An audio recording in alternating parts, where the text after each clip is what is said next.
If you're sick of watching everybody else make money online with digital products while you're still feeling stuck and overwhelmed, this video is going to change that. Because the thing is, most people are only sharing surface level information, but nobody's teaching you how to make consistent income that will actually replace your 9 to 5. And I know because I've been there. I was hustling, I was in the trenches, and I could not figure out why I couldn't make consistent money from digital products. And it's only when I started studying over 1,000 digital product business owners, then I grew my own digital product business to 6 figures, then I replaced my full-time income when I got made redundant, did I start to realize all the brutal truths that nobody is telling you. And if you learn them now, it's going to give you an unfair advantage. This is going to put you in the 1%. So in this video, I'm breaking down what I consider the top 7 brutal truths that I wish I had known when I started my digital product business. It would have saved me so much time. It would have saved me so much money. So brutal truth number 1, there is no universal timeline for success. Here's the thing, right? Everyone's timeline looks different.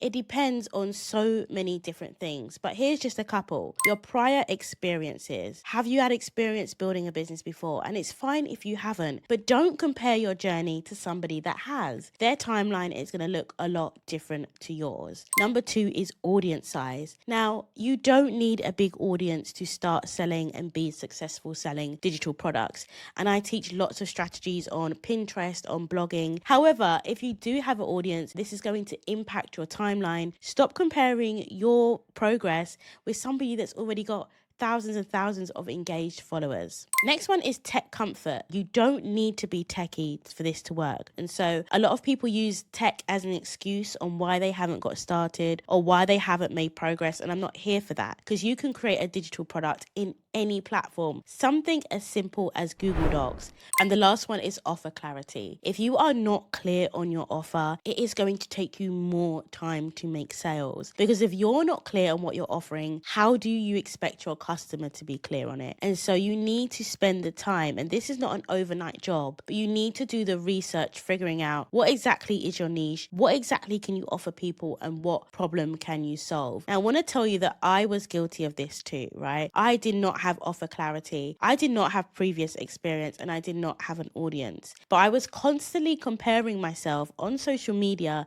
to other people that had all of those things, which was slowing me down even more, okay? So what you need to understand is you can start digital products without any of these things. Every single one of them is learnable. Like, you will learn them on the job as you do it. But stop comparing yourself to people that do already have these things. They're going to move faster than you, and that's okay. Do the work now so that you can move faster later. And if you're listening to this thinking, but Rochelle, I don't know what my offer is, I don't know how to get clear on it, don't worry, because in one of the next truths coming up, I'm going to show you exactly how that works and how you can map it all out. Right, so on to my second brutal truth is that you probably think creating the product is the hardest bit, right? As long as I can create a product, then it's all downhill from there.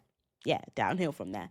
And really, that is not the case. Creating the product is actually the easy part. And this is why you need to stop getting so caught up in tech and design. You've even can use templates. I have a PLR store with tons of templates that you can just reuse, edit in Canva, and you can have a product created like that. What the hard part is, and where you're going to spend most of your energy, and I calculate, I spend at least 90% of my time here now, but as a beginner, you'll probably spend about 80% of your time doing this, which is marketing, selling, and content creation. Okay, this is where you're going to spend so much more of your time, more of your energy. And so make sure that you invest your time in understanding how to become a great marketer and how to sell. And so one of the biggest tools in your arsenal in being able to sell and market correctly is the way that you deliver your free content, believe it or not. And so we're about to get into that in the next truth. Oh, and by the way, you could probably tell that I'm obsessed with helping people start their own digital businesses and create their own online income streams. And so I think you'll love my checklist that I put together. It's literally a step-by-step on how you get started and how you can create and sell your first profitable digital product. So check it out in the description. And now on to brutal truth number 3. Followers do not equal buyers, and trust is what drives sales. Now, you need to engage your community. This is why the size of your following really does not matter, because I know students with 1,000 followers that are way more engaged than other students that I have that have 50, 60,000 followers. And actually, sometimes it's the students with the smaller followings that are making more sales because they've earned trust with their audience and they've engaged their audience that people actually want to buy from them. Think about how many people that you follow. You just scroll past their content. You don't actually want to buy from them. Maybe you just find them inspirational, or maybe you just like to watch their content. And that's exactly the same when it comes to digital products. And this is one that people really can't wrap their head around because they think they need a lot of followers to make sales, and it's just not the case. And so the other part of this point really is, how do you build that trust? How do you build that community? How do you make people actually want to buy from you? And this lives in your free content. I can't tell you how many comments I get from people telling me, you're giving too much away, you're being too generous with your knowledge. And I'm like, yeah, what people see from your free content will decide how much they like you, how much they trust you, and then whether or not they can buy from you. And so if you're constantly in this scarcity mindset where it's like, I don't want to give anything out for free and I don't want anyone to have something from me for free, then you're never going to get this reciprocal relationship that happens when you build community. And it only works if you're willing to put yourself out there, put your free content out there. And also what you need to understand is we are now in an age of AI. Anybody can literally find answers to questions if they're proactive, if they ask ChatGPT. So there is no point you gatekeeping all this information that people are going to find on ChatGPT anyway. So why not deliver that information, share your experiences, share your knowledge, share what actually makes your perspective unique. That is how you will grow your business. And if you don't embrace that, you're not going to see the blessings that were waiting for you if you would just lean more into your sharing of free content. Let's move on to brutal truth number 4. Now, remember earlier I was telling you need to be clear on your offer.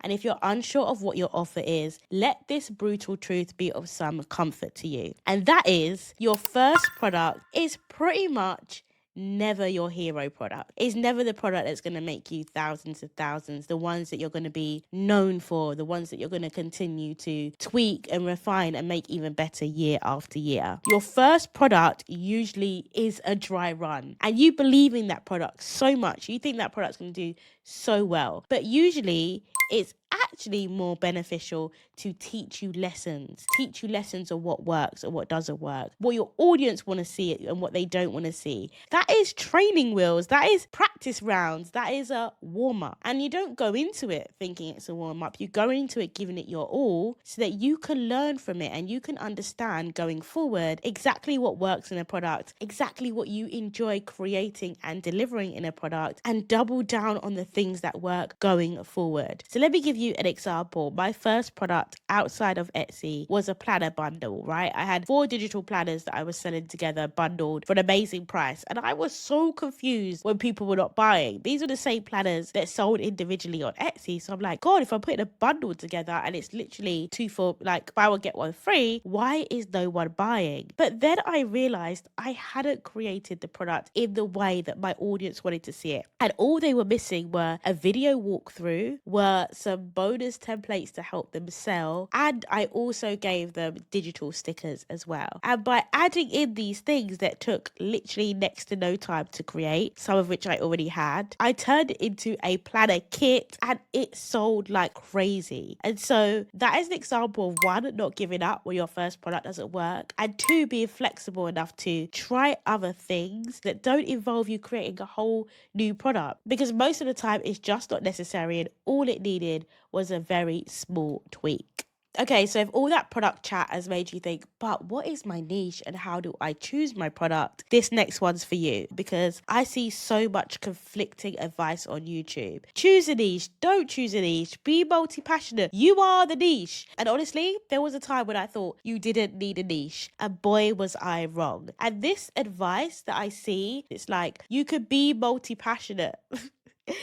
That is bad advice. Be multi-passionate. Do what you want to do in your personal life. But in your business, you need to be focused. You do not need to be multi-passionate in your business. You need to be focused on one clear niche. There are so many reasons for this. I probably can't even get to them all in one video. But just know this. If you are clear on what you are selling, who you are appealing to, and who you are helping, guess who else can understand all of those things? Your customer. They'll understand exactly what you're selling, exactly who you're appealing to, exactly why they should buy from you. If you're sitting here thinking, God, she's coming for me. No, I was exactly the same. I got sick of talking about digital products, but then I realized that's my niche. That's my zone of genius. That's what's going to have people keep coming back to my channel and my platforms. And so if you don't have that, all you've got is a confused buyer. And do you know what a confused buyer does? They do not buy. Confused buyers do not buy. And so be really focused on your niche. If you can, just focus on one product,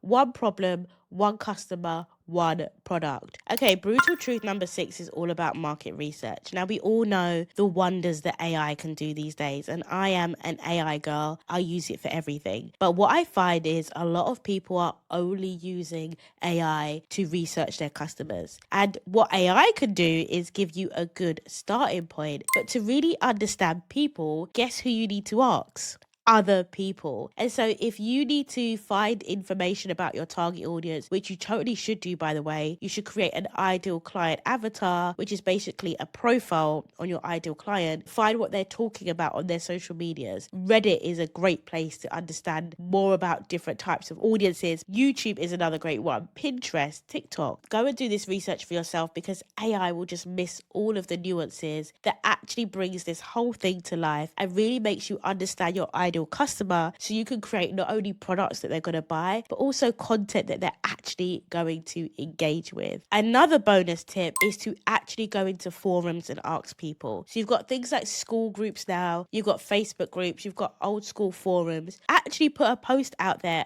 asking people for their opinion on things, okay? Now, don't overdo it. And I always say, be a good community member. So make sure you're also sharing. Make sure you're always also answering questions. Don't just go in there, expect to get all the answers to the questions and you haven't said a word. However, use that space to actually ask people things, or even get their email address so that you can send them a survey. Okay, last one, brutal truth number 7. Passive income is earned, okay? It's systems and delegation that is going to make you passive income, but only after you've done all of the hard work. And so sometimes I'm really conflicted about using this term passive income, because nothing is really passive. For anything to make you money, you need to be able to do the work up front. Technically, I wake up every day and I look at my phone and there's sales. There is sales that's happened while I've slept, but only because I've created systems that allows me to do all of the upfront work that makes that income possible. And so I need you to get really comfortable with the fact that when you hear people mention passive income, automation, get paid while you sleep, you understand that they have done hard work up front and they've invested the time to learn systems that can help them make money. And so the next video I want you to watch are all of the automations that I have built in order to bring passive income into my business. I hope this video has helped demystify what is sometimes a crazy, confusing and secret dark world of making money online. And I'm going to see you in the next video. Bye.